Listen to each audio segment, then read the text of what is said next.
আমার সামনে আছেন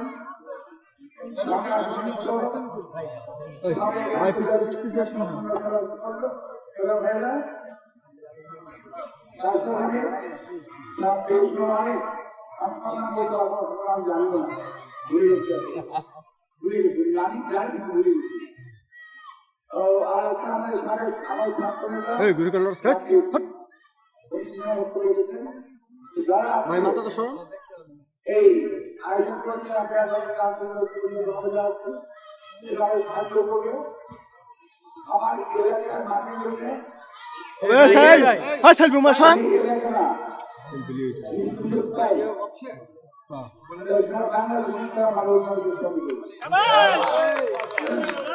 আমি যখন সুযোগ পেয়েছিলাম তখন কিন্তু এই ঢাকা ৮ এবং ৯ দুটি এলাকায় অন্তত ১০টি মাঠের অবস্থান করেছি।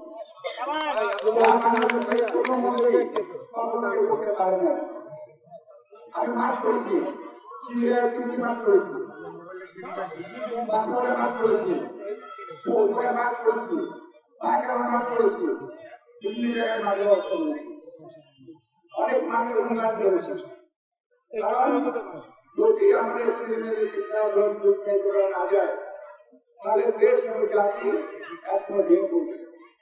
আমাদের ছেলেমেয়েরা এখন এই যে আমার সামনে বাচ্চারা আছে সব সোশ্যাল মিডিয়া নিয়ে ব্যস্ত আছে, খেলাধুলা দেওয়ার মতো নাই।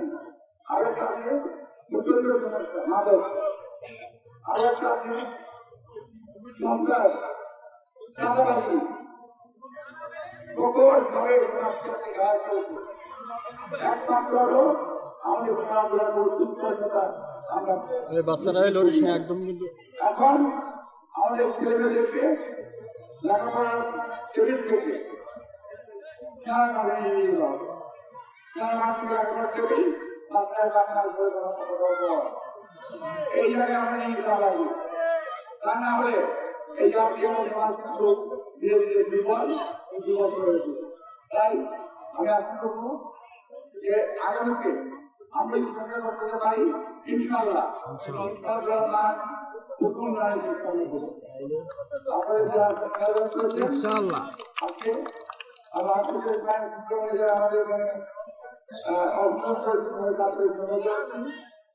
যারা হয়তো খেলা দুর্বল করছেন তাদেরকে আপনাদের ধন্যবাদ জানাচ্ছি এবং আগামী দিনে আমাদের সম্ভব হয় আমার জন্য আমার নির্বাচনে সাহায্য করেন। এই জন্য আপনাদেরকে আমি শেষ করছি। আল্লাহ হাফেজ।